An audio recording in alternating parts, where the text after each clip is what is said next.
اپنوں کو ہمیشہ اپنے ہونے کا احساس دلاؤ، ورنہ وقت آپ کے اپنوں کو آپ کے بغیر جینا سکھا دے گا۔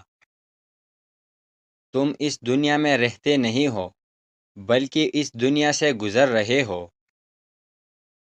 نفرت سے آج تک کوئی کسی کو نہیں بدل سکا۔ گرتے آنسو اور ٹوٹے ہوئے دلوں کی قدر صرف اللہ ہی جانتا ہے۔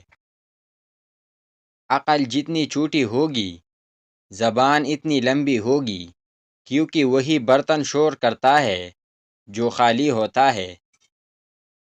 بات سیرت کی ہوتی ہے، دکھاوے کے نہیں، ورنہ تیزاب بھی دیکھنے میں پانی جیسا لگتا ہے۔ انسان واحد ایسی مخلوق ہے جس کا زہر لفظوں میں ہوتا ہے۔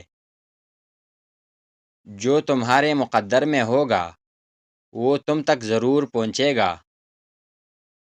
کچھ فاصلے ایسے بھی ہوتے ہیں جو طے نہیں ہوتے، پر نزدیکی یا کمال کے رکھتے ہیں۔ دوسروں کو ہر وقت تولنے والے لوگ خود بہت ہلکے ہوتے ہیں۔ اللہ کے آگے رونے سے درد سکون میں بدل جاتا ہے۔ یاد رکھنا، بے عزتی کا بدلہ لڑ کر نہیں، بلکہ سامنے والے شخص سے زیادہ کامیاب ہو کر لیا جاتا ہے۔ اپنی مشکلات کا لوگوں کے سامنے تذکرہ کرنا دراصل اپنی مشکلات کو مزید بڑھانا ہے۔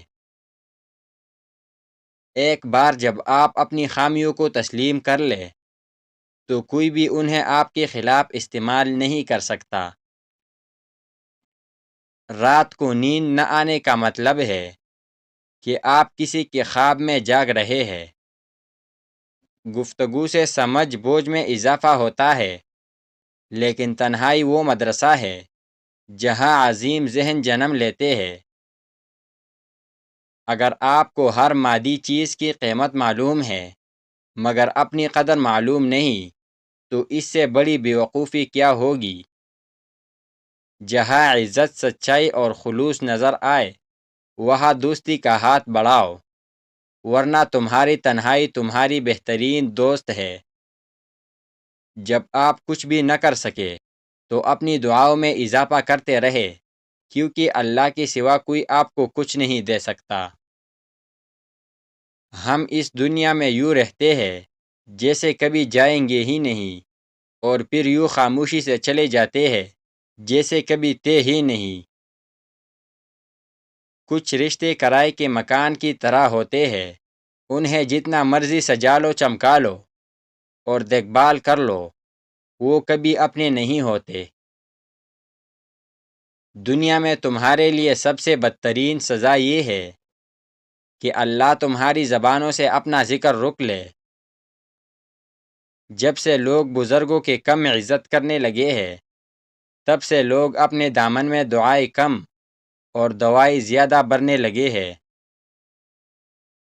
دوستی کرنا اتنا آسان ہے جیسے مٹی سے مٹی لکھنا، لیکن دوستی نبھانا اتنا مشکل ہے جیسے پانی سے پانی لکھنا۔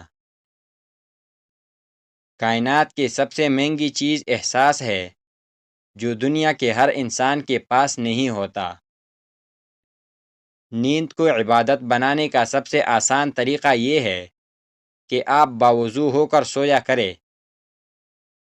جب رزق میں کمی واقع ہونے لگے تو کثرت سے اللہ سے استغفار کیا کرو۔ اپنی زندگی کے اندر اتنی مصروف ہو جاؤ کہ دکھ، پچھتاوا، ڈر اور نفرت کے لیے ٹائم ہی نہ ملے، اور یاد رکھو زندگی میں تنہا شخص ہی زیادہ دکھی رہتا ہے۔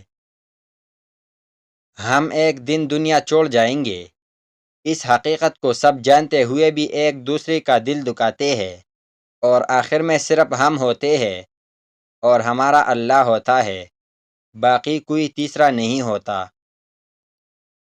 جب کھو جانے کی عادت ہو جائے تو پھر چیزوں کے کھو جانے، لوگوں کے چلے جانے اور یادوں کے مٹ جانے سے اتنی تکلیف نہیں ہوتی۔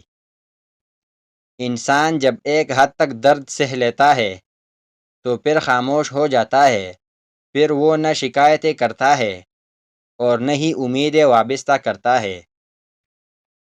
میں نے ہمیشہ دو لوگوں کو زندگی میں پریشان دیکھا ہے، ایک سچا اور دوسرا وفادار، باقی منافق کو ہر جگہ فٹ پایا ہے۔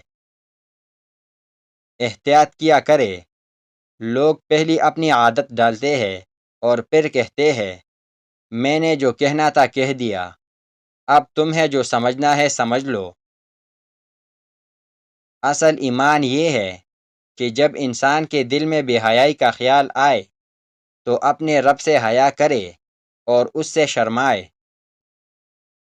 بعض اوقات آپ کسی انسان سے محبت کرنا نہیں چھوڑتے، لیکن آپ اس سے فاصلہ ضرور اختیار کر لیتے ہیں تاکہ اپنے دل اور جذبات کو ناقدری ہونے سے بچا سکے۔